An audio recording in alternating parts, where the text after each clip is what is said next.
In this video, I seriously clean some cloth.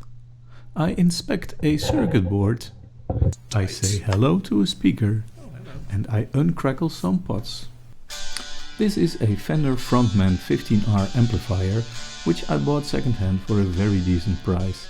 The pots were a bit crackly, the overdrive channel a bit uneven, and it probably hasn't been cleaned for a while. So I thought I'd give it a bit of a clean and a service and see if it will make it sound a bit better. First we need to remove the back cover. The easiest way is to remove the screws and then the power plug, so we have a hole to pull off the back.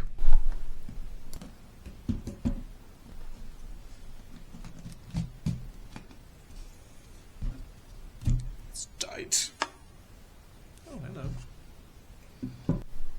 I like to make a rough sketch of everything I disassemble and stick any removed bits to it.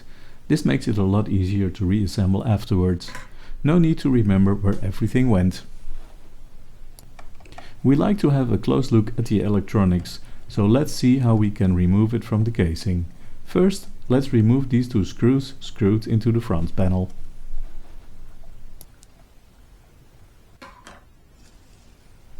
Let's disconnect the reverb unit.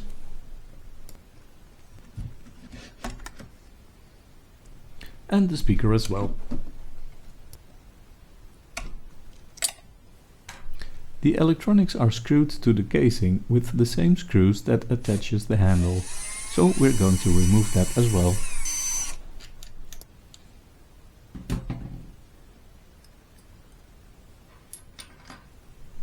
Then we need to remove the knobs on the front. So to prevent the electronics from crashing into the speaker, we put back the handle screws just a tiny bit.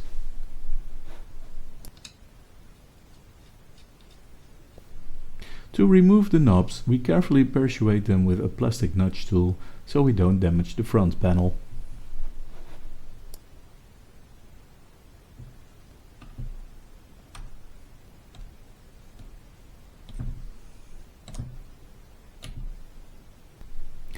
After pulling off all the knobs, we can unscrew the nuts and remove the washers from the pots.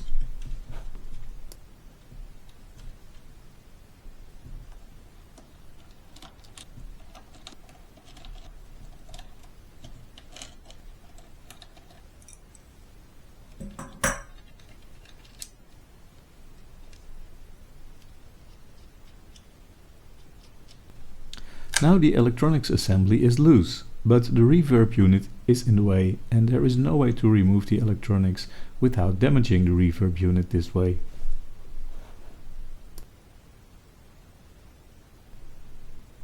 As some of you may already have noticed, this isn't the way the electronics should be removed, as we will see in a minute, but bear with me figuring this out. We will get there. Since the actual PCB is attached to a metal bracket, I thought that maybe we could remove just the PCB, so I removed the wiring. Don't worry about remembering where all the wires go. I'll show and explain the schematics when we will reassemble the amplifier later. It is always a good idea to make lots of pictures when disassembling devices. They are often priceless at reassembly. The PCB is screwed onto the bracket with screws that are not accessible from this side, so there must be another way. To make even more space to maneuver the electronics out, let's remove the speaker. That is quite easy, just remove the 4 nuts and lift it out.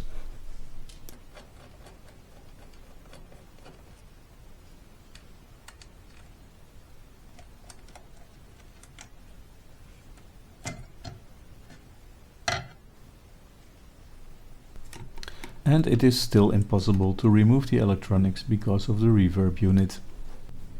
Then I finally noticed that there are 2 screws on the side of the amplifier holding in the front panel. Remove those and the front panel comes out with a tiny bit of force.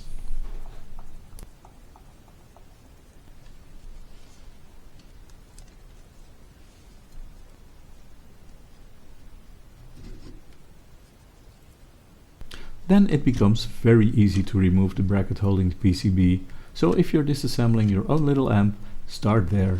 It'll save you a bit of work. I spent the time figuring this out, so you don't have to. Now could you do me a little favor and subscribe to my channel if you already haven't? That would make my day. There are a few bits of fabric loose. Let's glue those. But first, let's vacuum the case.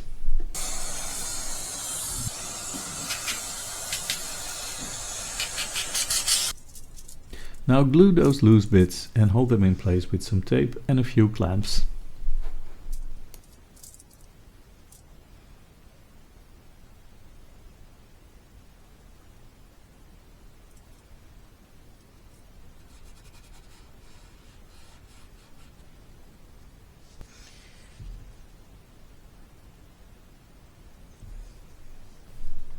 To clean the front panel, we want to remove the Fender logo so it is not in the way, and we will be able to clean that separately.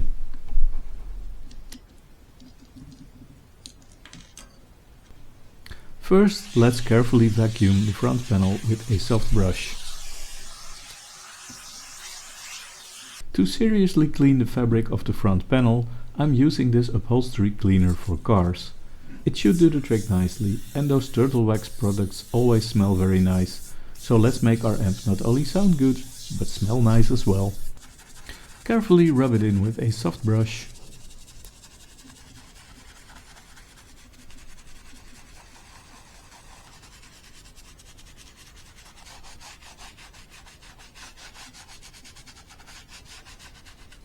Wipe it clean with a microfiber towel.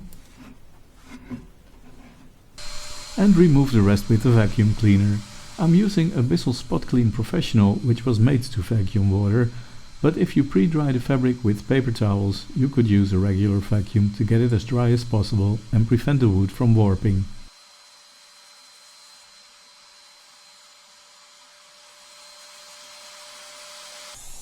On the back side of the panel is a little bit of dust left, which I should have removed first, but I didn't, so let's do it now. Even though there are not that many components, we already have some impressive artwork ready for reassembly. Since we removed the logo, we are able to clean it under the tap with a brush and a bit of soap.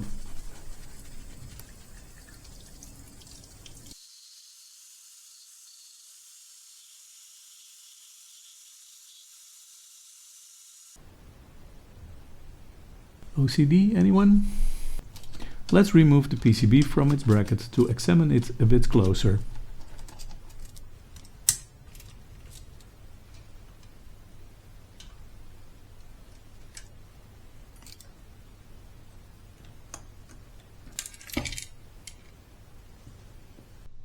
No cracked solder joints, no bulging capacitors, no burnt components. The PCB looks totally fine.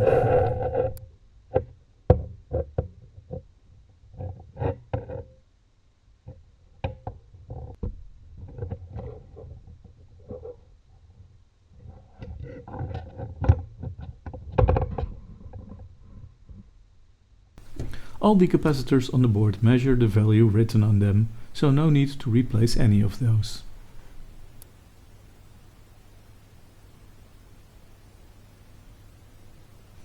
Now let's put some contact cleaner into the pots.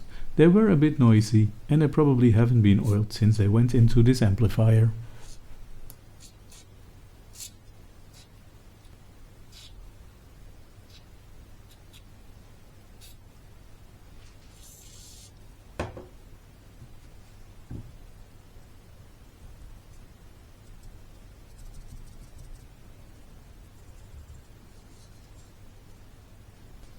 And a very satisfying clean of the front panel now that all the knobs, buttons and connectors are out.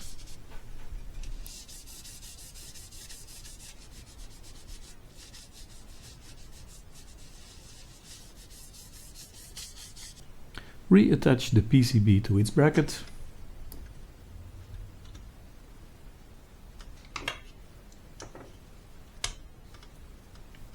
Clean the back panel.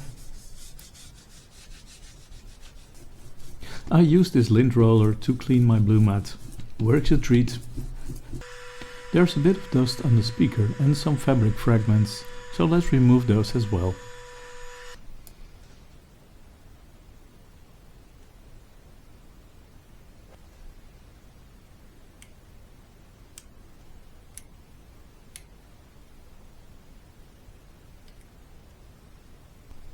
Clean the knobs with a little brush and some isopropyl alcohol and put them back where they belong.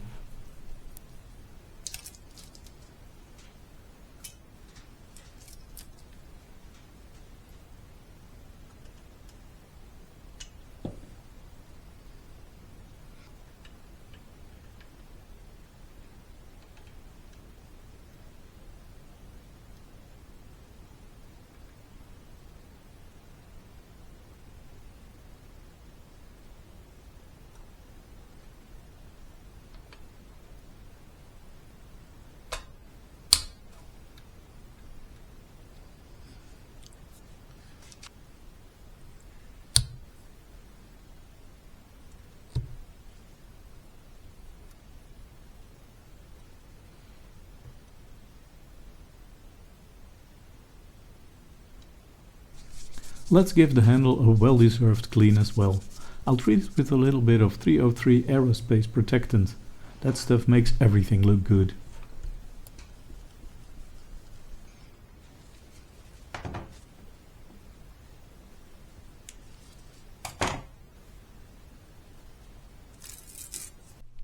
Now let's remove the chrome corners from the case to clean those separately and make it easier to clean the outside of the case. The chromed corner protectors are a bit damaged, but we'll make them look a bit better using some car polish. This is the polish I used. And while we are at it, we can polish the chrome handlebar covers as well. To clean the case, we first brush on some 303 interior cleaner.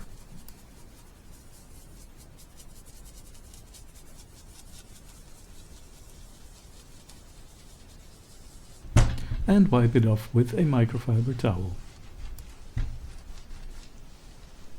And to give it a beautiful finish, we treat it with some 303 aerospace protectant.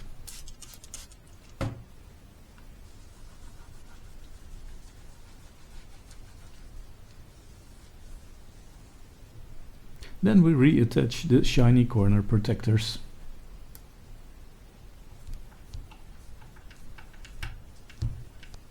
I disconnected the wires between the power input, the on-off switch and the transformer, which wasn't really necessary after all because we were able to get the amp out through the front. But in case you have your wires disconnected and want to know how to reconnect them, I made a little schematic which is shown here. The other schematic is the official diagram by Fender, so I'll show you that as well. Use whichever you find more convenient.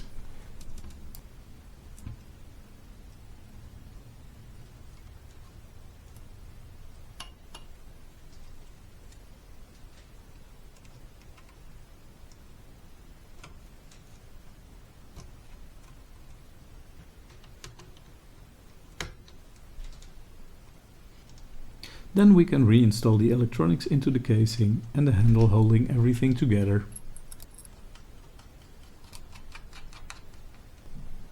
Then we can screw the clean logo back onto the clean and nice smelling front panel.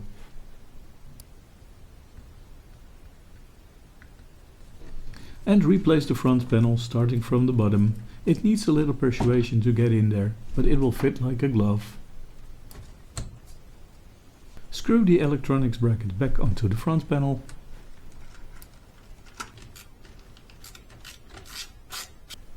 Reattach the reverb unit. Make sure you push the connector towards the PCB as far as they will go. I didn't do this the first time and had to reopen the amp to push them all the way in to make a good connection. These two screws connect the MOSFET cooler to the bracket. Screw in the speaker.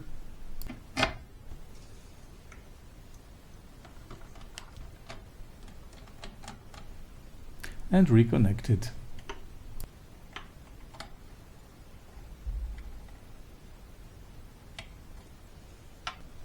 Then we can replace the back panel, reconnect and attach the power input socket, and we're done.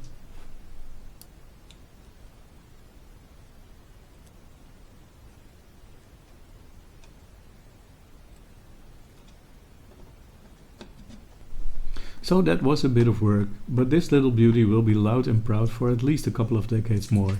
And when it is time to service it, there will be this video on YouTube, with hopefully a lot of likes. So please hit the like button and the subscribe button if you already haven't. Thank you so much for watching my video. I sincerely hope you will join me in the next one as well. Bye then!